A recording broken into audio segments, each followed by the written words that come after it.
बिस्मिल्लाहिर्रहमानिर्रहीम। अस्सलाम वालेकुम। हकीकत टीवी साइंस एंड हेल्थ में खुश आमदीद। इस वक्त इंडियन मीडिया से एक खबर निकलती है जो टाइम्स ऑफ इंडिया से लेकर इकोनॉमिक टाइम्स, मनी कंट्रोल, हर जगह से आती है कि आयतुल्ला अली खामनाई इस वक्त शदीद बीमार हैं, कोमा में हैं, या वो इस दुनिया से रुखसत होने वाले हैं या हो चुके हैं, और उनकी जगह उनका बेटा मुश्तबा खामनाई टेक ओवर करने जा रहा है। आप ज़रा हालत देखें कि खबर आई क्या से है कि टाइम्स ऑफ इंडिया की अगर आप खबर देखते हैं तो आपको एक बड़ी अजीबोगरीब सूरत हाल नज़र आती है कि आप देखें कि उन्होंने आयतुल्ला अली खामनाई की तस्वीर लगाई है और राइट साइड पर उन्होंने इब्राहिम रईसी की तस्वीर लगाई है, बजाय कि उसमें वो लगाते मुश्तबा खामनाई की, उन्होंने इब्राहिम रईसी की तस्वीर लगाई है।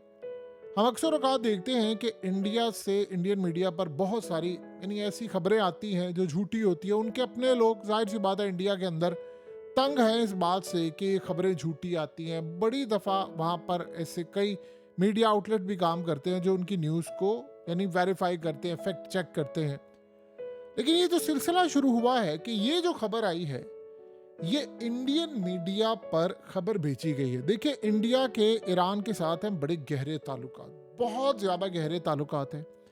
इतने गहरे ताल्लुकात है कि इंडिया ने बड़े ममालिक की यानी लड़ाई मोल ले ली, अमेरिका, इजराइल की। उन्होंने ईरान को नहीं छोड़ा काफ़ी हद तक, बावजूद इसके वो हथियार सप्लाई कर रहे हैं और वो ईरान के खिलाफ भी इस्तेमाल होते हैं, हिजबुल्ला के खिलाफ भी। बहरहाल उन्होंने सिस्टम मेंटेन किया है। वो रूस के साथ भी है, अमेरिका से भी उनकी लड़ाई भी है, मामला भी। अब ट्रम्प के आने के बाद तो ज़रा खुशी है। ये खबर आई नहीं है, ये उन्होंने खुद नहीं निकाली, ये पूरी तरह इंडियन मीडिया के थ्रू इस खबर को निकाला गया है इजराइल की जानिब से, और बड़ी प्लानिंग के साथ एक चीज़ सामने लेकर आया गया है।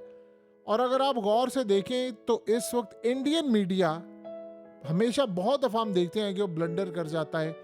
इतना बड़ा ब्लंडर जब उनको पता है कि रियासती सतह पर इंडिया के ईरान के साथ वो ताल्लुकात हैं कि आप अंदाज़ा करें कि उन पर पाबंदियों की बात हुई तो वो खड़े हो गए। ये खबर ऐसे नहीं आई। अब इसके एक्सपेक्ट ज़रा समझ लें। देखिए, हसन नसरुल्लाह के बारे में जब सबसे पहले खबर ये आई थी कि उनको इजराइल ने कहा हमने मार दिया है, तो सबसे पहले ये बात याद रखिएगा, ईरानी मीडिया ने कहा कि हमारी हिजबुल्ला के नुमाइंदों से बात हुई है। उन्होंने कहा हसन नसरुल्लाह बिल्कुल ठीक है, सेहत उनकी बिल्कुल ठीक है। और कई जगह पर यह भी कहा गया कि हसन नसरुल्लाह से भी राब्ता हुआ है, हिजबुल्लाह ने कहा कि वो ठीक है, उनको कुछ नहीं हुआ। अब जाहिर सी बात है, जब ये मामला हुआ, इजराइल अपनी बात पर कायम था। वो कह रहे थे जी हमारे पास मुखबिर थे, हमने ये काम किया, कुछ भी नहीं ऐसा हुआ। बहरहाल ये खबर हमारी दुरुस्त है, हमने मार दिया है। अब दुनिया के अंदर तरदीद होती रही, ईरान, लेबनान, हर जगह से, इवन के पूरे वर्ल्ड से ये तरदीदें होती रही, लेकिन उन्होंने कहा नहीं है। बहरहाल वो मारे गए और इजराइल की बात ठीक निकली। इस्माइल कानी के मुकाबले में इजराइल ने कहा हमने मार दिया, वो गलत निकली। ये जो इंडियन मीडिया पर खबर आई है, ये कोई इतनी, यानी आप ये कह सकते हैं कि बेतुके अंदाज में खबर नहीं आई। अब यहाँ से अंदाजा कर लें कि उन्होंने इब्राहिम रईसी की तस्वीर लगाई है, यानी जो चीज़ आई है पीछे से as it is copy paste करके मीडिया आउटलेट्स को दी गई है। उन्होंने छापा मारा है और लगा दी है। यानी उनको इतना भी नहीं पता था कि इस खबर को हमने कैसे वेरीफाई करना है, क्या करना है, कि उन्होंने बस तस्वीर निकाली कहीं से, मुश्तबा खामनाई की जगह इब्राहिम रईसी की लगा दी। उन्होंने इतना भी इसको वेरीफाई करना नहीं समझा। तो ये बात तो बड़ी क्लियर है कि खबर पीछे से आई है, चाहे इजराइल ने खबर दी है। अब देखिए, दो ही सूरत हाल हो सकती हैं कि या तो वाकई उनकी हालत बहुत ज़्यादा ख़राब है, सीरियसली इल है, तो इजराइल ने काम ये करना शुरू किया है कि उनके बेटे के खिलाफ ये मामला क्लियर खड़ा कर दिया है कि अगर उनको कुछ हो गया है, या वो कौमे में चले गए हैं, या वो इस दुनिया से रुखसत हो गए हैं, या होने वाले हैं, जो भी सूरत हाल है, तो उसके बाद वो बाकियों को कह रहे हैं कि इससे पहले कि उसका बेटा टेक ओवर करे, आप इस रजीम को ख़त्म करो।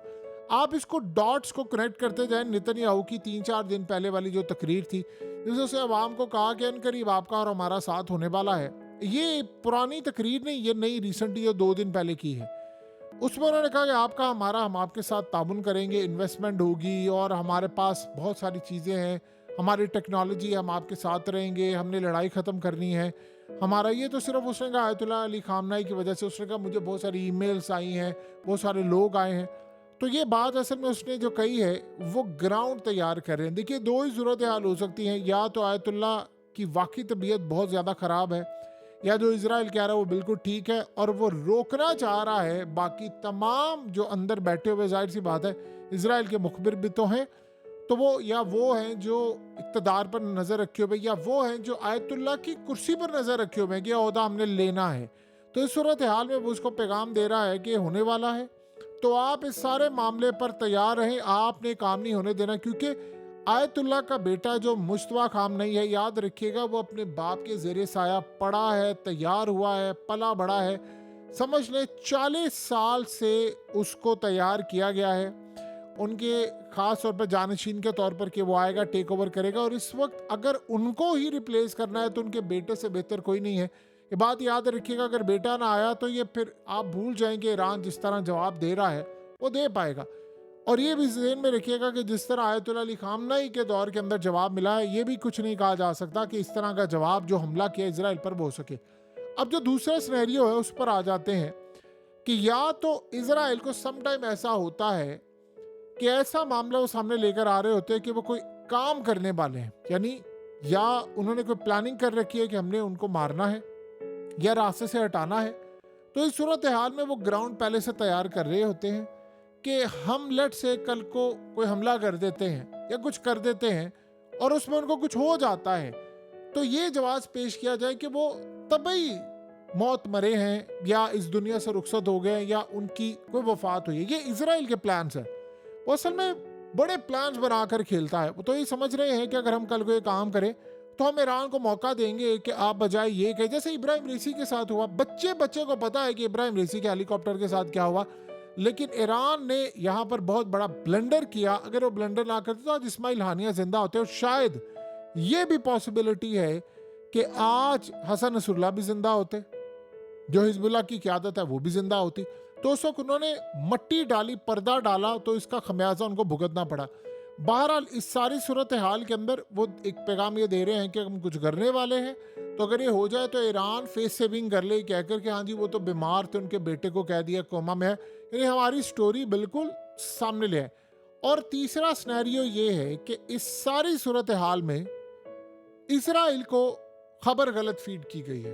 कभी कभार ये होता है कि आपके जो सोर्सेज होते हैं, आपके जो मुखबिर होते हैं, वो अंदर ही होते हैं। जैसे इस्माइल कानी के बारे में आप ये समझ लें कि इस्माइल कानी का जो मामला है उसमें सीन ये हुआ कि इसराइल ने जिस तरह हसन नसरुल्लाह के बारे में खबर ब्रेक की थी पक्के सोर्सेज के साथ कि हमने उनको मार दिया, उन्होंने कहा जी हमने इसको मार दिया है, और यही वो मुखबिर था जिसने काम किया है। वो चाह रहे थे कि इनके रैंक्स भी टूटे। आज तक ये पता नहीं चल सका कि वो वाकई था या नहीं। बहरहाल ईरान ने भी कभी नहीं, ईरान ने काम ये किया कि वो अचानक उनको सामने ले आया और सबके पैरों तले जमीन निकल गई कि क्या हुआ है। सो इस सारे सिनेरियो के अंदर ये पॉसिबिलिटी हो सकती है कि जो ईरान के अंदर इजराइल के मुखबिर बैठे हुए हैं उनको, यानी पूरी तरह उनके थ्रू इसराइल को गलत इंफॉर्मेशन फीड कर दी गई है। जैसे इस्माइल कानी के बारे में गलत इंफॉर्मेशन चली गई थी और इसराइल ने धड़ल्ले सका नहीं, वो तो मर गए हैं। तो वो इस सारी सूरत हाल में इसराइल की तैयारी जिस तरह की भी उनको बता दिया कि आयतुल्लाह इस दुनिया में नहीं रहे या कोमे में है या जो भी सूरत हाल है, तो उन्होंने पूरी दुनिया में खबर ब्रेक करवा दी थ्रू इंडिया के करवाई। इंडिया का कोई इसमें लिंक ही नहीं है। आप ये ज़हन में रखिए, उनको खबर पीछे से आई है, उन्होंने फीड कर दी है, उन्होंने इसको वेरीफाई करना नहीं समझा। तो ये सारे सिनेरियो हो सकते हैं। वो ये समझते हैं कि अगर ये खबर गलत निकल आई तो कम से कम हमारे मीडिया के ऊपर बात नहीं आएगी या हमारी सोच आएगी। क्योंकि कभी कभार ये होता है कि आपने खबर जब ब्रेक करनी होती है तो आपका मीडिया भी आपकी खबर बाय नहीं करता, और आपको लगता है अगर ये बाउंस कर गई खबर तो कम से कम हमारे पास ये सूरत हाल होगी कि हमने खबर ब्रेक नहीं की। रही बात इंडियन मीडिया की, तो इंडियन मीडिया एक बहुत दूर की कंट्री है। अगर वो कुछ कह देगी या ये जो सूरत हाल पैदा हो जाएगी तो उसमें एक बड़ा क्लियर मामला हो जाएगा कि इंडिया को चूंकि उसका इस जंग से ताल्लुक ही नहीं है तो लिहाजा लोग भूल भाल जाएंगे, और इंडियन मीडिया की कोई क्रेडिबिलिटी तो है नहीं। उनके अपने लोग की क्रेडिबिलिटी जो है, यानी वो लोग खुद ही कहते हैं कि हमारे मीडिया की क्रेडिबिलिटी नहीं है।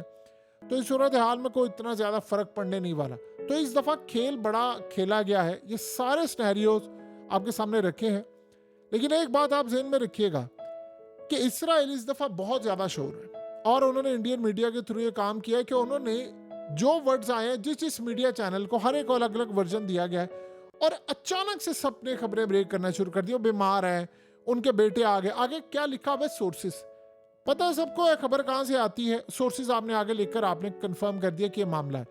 सो इस सारी सूरत हाल में उनका बेटा देखिए आता है तो मामला जो भी है, लेकिन ये तब है जब ईरान के हवाले से मामला सामने आ रहे हैं कि वो पूरी तरह स्ट्राइक करने जा रहे हैं। इस दफ़ा का जो स्ट्राइक होगा वो तारीख के सारे पन्ने फाड़ देगा और अलग कर देगा। अब देखना ये है कि सिनेरियो किस तरफ जा रहा है, मामला क्या है और क्या असल में होने जा रहा है। हकीकत टीवी साइंस एंड हेल्थ की इस वीडियो के नीचे कमेंट ज़रूर कीजिए, अपनी राय का इजहार ज़रूर करें और इस वीडियो को हर जगह शेयर करते हुए चैनल को सब्सक्राइब ज़रूर करें।